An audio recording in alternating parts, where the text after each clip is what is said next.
It's the penultimate game of the season. Can we go to the Hill Dickinson and get a win over a former manager? Stay tuned to the end where I'll give my honest thoughts on Everton versus Sunderland.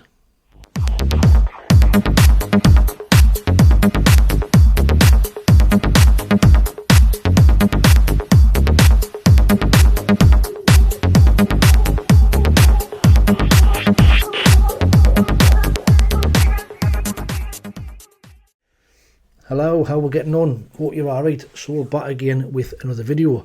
2 games left of this season. It's flew by, absolutely flew by. We're heading to Everton on Saturday, looking to get a win over former manager David Moyes. But just before we get into the video, I just want to apologise for the quality of this.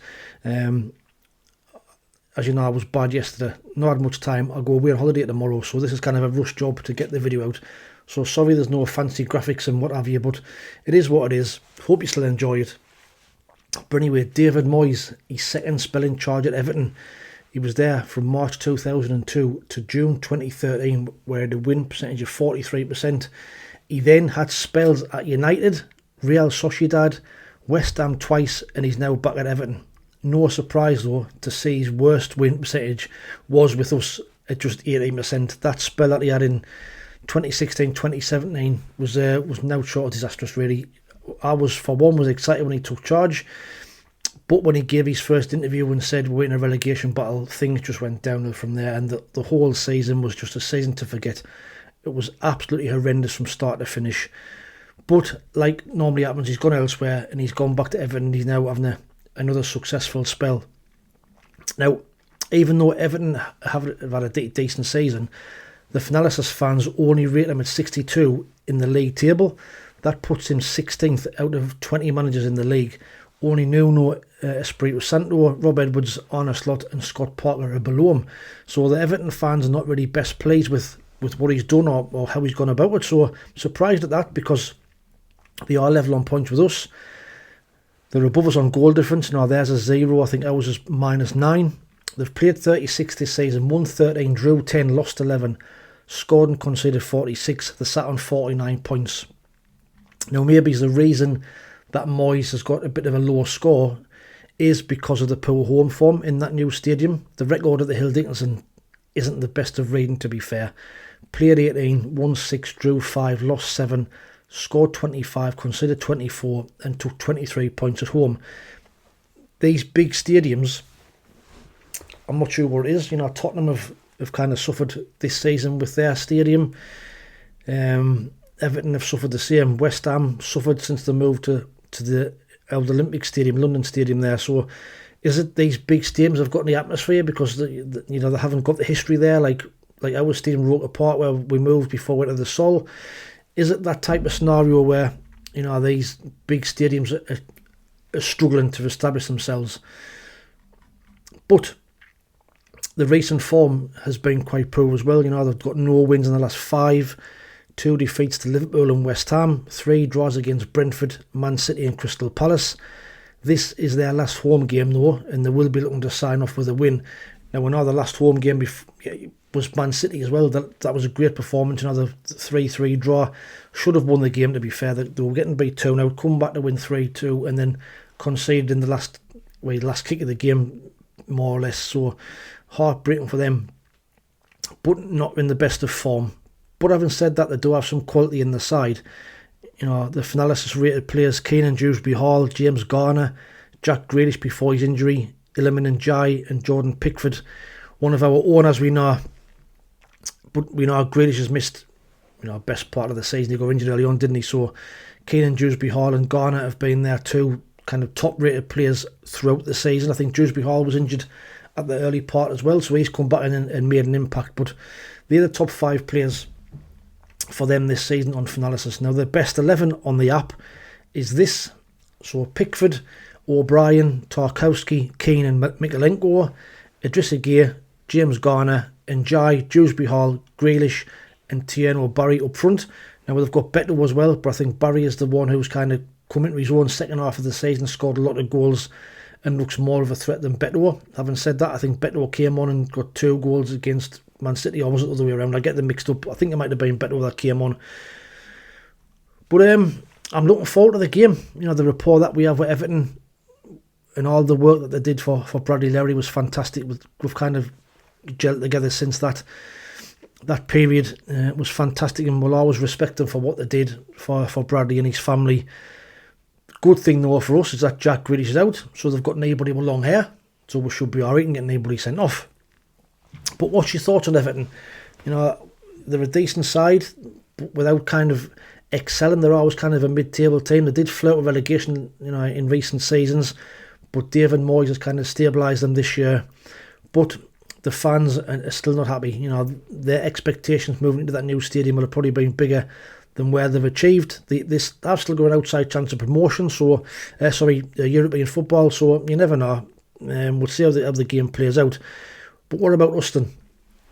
So it's our final away game of the season, as we know. A season that's been, you know, nothing short of sensational, to be fair. Anybody that would have told me we'd be in this position with 2 games left, I'd have called them absolute fruitcakes, you know. It's been an absolute unreal ride, you know, from the start of the season, all the signings, to the fantastic home record, to the away wins at Chelsea and Forest, and like, it's just been amazing. You know, to be seeing the players like Xhaka play for us this season has been absolutely unreal. Couldn't be more happier. Obviously, we had a bit of a dip, as we know, just after Christmas and from AFCON and what have you, but on the whole, to be sat where we are is a fantastic achievement. The away form has been sketchy though, as we know. That's something we'll be looking to improve on next season for sure. Played 18 away from home, only won 4, drew 6, lost 8, scored 14, conceded 27, sat on 18 points. Now, it's that goals scored column that is the frustrating one for me. 14 goals in 18 away matches is not good reading, but we have scored in our last 5 away games, so we have massively improved from the early part of the season. Not always won the game, as we know. We shipped them 4 goals at Aston Villa, and then obviously shipped 5 against Forest, so our form hasn't been the best, but I think we've kind of put that to bed now with the 2 games against Wolves, the 1-1 draw we got with 10 men down there, and that fantastic performance against Man United on Saturday, that 0-0 draw where we should have won the game. So I think we've kind of put them 2 results against Villa and Forest to bed. Now, line-up wise, I think we'll probably keep the same line-up, although personally I would like to see us give Mienda or Nielsen, if he's fit, a run out in place of Trey Hume, but I can't see it really. Trey Hume had a decent game at the weekend, but we know he's still not a winger. So I do think it'll be the same team that played on Saturday. It'll be Roos in goal, Getrauda, Mukiele, Alderete, Reinildo, Siddiqui, Xhaka, Hume, Lafayette, Talby and Brobby up front. And I'll have no qualms about that. Like I say, I would like to see one of them, either Mienda or Nielsen, come in, but I don't think we will. Nice to see Getrauda get the final games of the season. I'm gutted that we're not going to sign him. It's looking like he's going to go back to Leipzig, where no doubt he'll end up back in the Premier League, I'm sure. I wouldn't be surprised if he ends up back at Liverpool, you know, how we'll link with him in January. So we'll have to wait and see what happens there, but I think we should be signing him at 18 million quid. He's a great player, utility player, and he's done that wrong, to be fair, when he's come into the side. He's just not been given enough game time for me. But let me know what your thoughts are on Getrauda. I know some of you touched on it in the last video, and you said that, you know, you all think it's shocking that we haven't signed him, but we didn't know what's going on behind the scenes and the reason why we haven't played him. Maybe, you know, Regis Labrie sees something in training, that's why he hasn't been getting enough game time. But for me, it would have been a no-brainer. Now, head-to-head against Everton, last 20 years hasn't been good reading. You know, Everton, Goodison Park was always a bit of a really bogey ground for us. There was a couple of heavy defeats in there. You know, we got beat 7-1, didn't we, 1 point, 4-0 as well. There's been some big defeats there. Last 20 years, played 26, won 5, drew 7, lost 14. Not really good at all. And then at their place, played 14, won 3, drew 2, lost 9. We did beat them on penalties though, as you remember, earlier on this season in the FA Cup, when Robin Roos was the hero. So hopefully we can go in there and do it again. Another FA Cup game was different, but you know, we went there and gave them a right good game, and we were winning until late on. But we did actually go on and win the game on penalties, so hopefully we can go in there and get another good result. Score predictions. Well, we've both got an outside chance still of Europe. I see a very slim chance, especially if Aston Villa can win that European competition for them. So this game is not really a nothing game. You know, it might have something riding on it a little bit. So we've both got to try and win the game and see what happens. It will be a great atmosphere with them being at home, you know, the final home game, and our final away game. There'll be a bit of a party atmosphere. So I'm looking forward to seeing the game. I do think we can get a result there. You know, their home form has been poor, like I've said. Although, like I touched on, they did play really well against Man City last weekend or the weekend before, so it was a midweek game on it.